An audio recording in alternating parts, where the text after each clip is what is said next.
지금은 이제 제가 볼 때는 올해의 국군의 날은 굉장히 이제 축소해서 국군의 날 행사를 진행한다 이렇게 볼 수가 있습니다. 그래서 국군의 날 행사가 통상 보면 5년 단위의 국군의 날 행사는 굉장히 이제 크게 하거든요. 그러니까 올해가 이제 77주년이니까 그러니까 80주년 행사는 이제 크게 하겠죠. 그때는 이제 지금처럼 사열만 저걸 이제 또 열병이라고 하는데 저런 열병하는 것뿐만이 아니고 또 열병식이 끝나고 나면은 대통령께서 단상에 이제 오르시면 각 부대들 전시되어 있는 무기 체계들이 이제 그 앞을 지나가게 되거든요.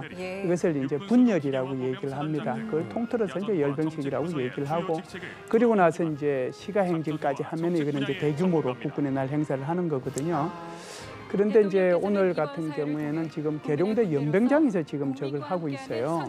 계룡대에서도 이제 두 가지 방법이 있습니다. 저렇게 계룡대 연병장에서 국군의 날 행사를 하는 방법이 있고 계룡대 연병장하고 조금 떨어진 곳에 아주 넓은 그런 그 공간이 있습니다. 거기는 이제 아스팔트로 다 돼 있어가지고 행사를 할 수 있는 곳이 있는데 거기서 이제 국군의 날 행사를 할 수 있도록 그렇게 이제 돼 있는데 이번 같은 경우에는 지금 저 부대들을 다 열병을 지금 하고 있잖아요. 저 이렇게 한번 보고 난 뒤에 그 다음에 이제 우리가 자랑스럽게 생각하는 어떤 삼축 체계라든지 그렇지 않으면은 또 우리의 그 방산 무기 수출하고 있는 그 무기 체계를 중심으로 해서 저기에 배치를 해놨거든요.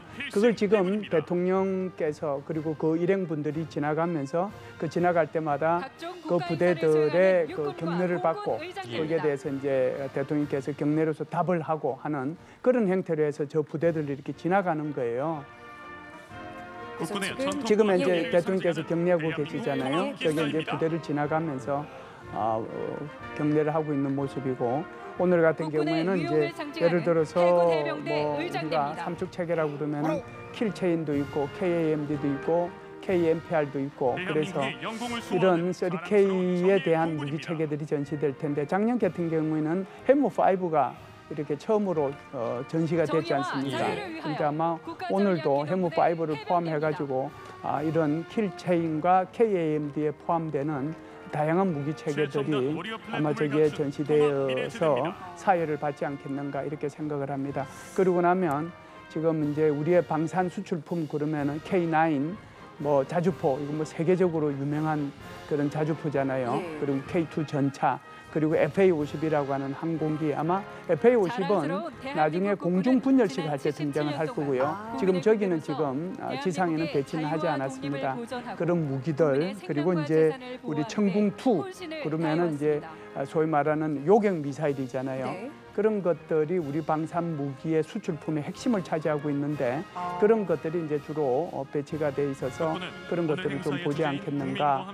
그리고 나면 이제 마지막으로는 아마 미래형 전력. 거기에 보면은 이제 저기 보면은 다족 보행 로봇이라든지 소총 사격 드론이라든지 폭발물을 제거하는 로봇이라든지 하는 그런 미래 전력들이 전부 다 저기에 배치가 돼 있기 때문에 그걸 차례대로 그러니까 우리의 그 30K라고 하는 이런 그 킬체인, KMD, KMPL과 관련된 무기 체계 그리고 이제 우리의 수출 주력 상품인 방산 무기 체계 그리고 우리의 미래 무인 체계를 포함한 그런 미래형 전력 체계 그걸 차례대로 이제 이렇게 보지 않겠는가라고 보고요. 아마 시간이 좀 지나면 저 행사가 끝나고 나면 나중에는 이제 공중 분열이 있거든요.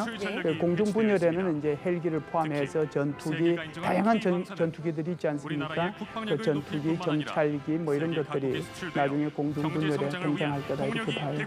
네, 지금 보시는 것처럼 이재명 대통령 국방부 장관과 함께 1호차에 탑승을 해서 지금 보시는 것처럼 뭐 해군 해병대라던가 뭐 해병대 등의 이제 사열을 하고 이제는 장비 부대에 대한 사열이 진행이 되고 있습니다. 말씀하신 대로 이제 큰 틀로 이제 세 가지로 나눌 수가 있겠습니다. 이제 무기에 대한, 그다음에 방산 수출품, 그다음에 미래 전력에 대한 이제 각각의 장비 부대 이제 사열이 있겠고요. 저희도 그 모습들을 지금부터 보실 수가 있겠습니다. 네, 이재명 대통령 도보부대 사열을 마치고 이제 장비 부대로 이동해서 그 현장 확인하실 수 있습니다. 이재명 대통령을 기준으로 이제 좌측으로 도보부대가 있었고요. 이제 한 바퀴 쭉 돌면서 우측으로 저희들의 이제 최첨단 무기 체계들, 상축 체계들을 확인할 수 있었는데요.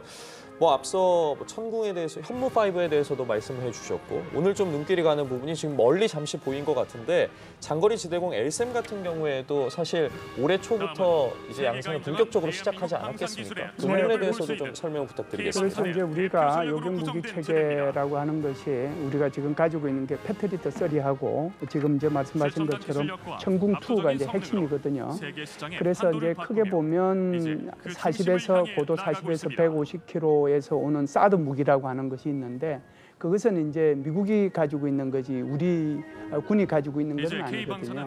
우리 군이 가지고 있는 것은 패트리트 30하고 천궁2인데, 패트리트 30 같은 경우에는 한 10km에서 40km 거기에 이제 요격을 할 수 있는 거고, 천궁2 같은 경우는 10에서 20km 정도 되는데, LCM 같은 경우에는 이제 40에서 50, 40에서 60km 그 정도를 할 수 있으니까 결국은 북한의 이런 미사일들이 한국을 향해서 날아오게 되면 다층적으로, 그러니까 사드부터 시작해서 LCM, 패트리어트, 그다음에 천궁2 이런 식으로 해서 다층적으로 방어할 수 있는 그런 무기 체계라고 볼 수가 있죠. 그래서 LCM 같은 경우가 지금 우리가 이제 양산을 시작했으니까 그것을 지금 저희께서 사의를 하고 있지 않는가 이렇게 봅니다. 예, 지금 말씀하시는 동안에 지금 미래전력 제대에 대한 사열이 있는데, 지금 여러 가지 장비들이 살짝 스쳐 지나갔는데 말씀하신 다족 보행 로봇도 살짝 보인 것 같습니다. 예, 다족 보행 로봇 같은 경우에는 작년에도 보였죠. 작년에도 보였고, 우리가 이제 저 다족 보행 로봇 같은 경우에는 사실상 이게 군에서만 사용되는 것이 아니고 민간에서도 많이 사용을 하잖아요. 경호 차원에서도 사용을 하고 있고, 기업에서도 다족 보행 로봇을 사용하고 있거든요. 어떻게 보면은 민군 겸용 기술이 적용된 그런 것이 바로 다족 보행 로봇이라고 볼 수 있는데, 저 다족 보행 로봇이라고 하는 것이 군에서는 어떻게 사용하겠어요? 결국 정찰할 때 사용하고, 그 위에 바로 이제 총 같은 것을 이제 거치를 시켜가지고 목표물을 잡으면은 그 목표물에 대해서 사람이 아니고 저 다족 보행 로봇이 사격을 할 수 있도록 돼 있는 것이 저게 이제 군에서 사용하는 다족 보행 로봇이다, 이렇게 볼 수가 있죠.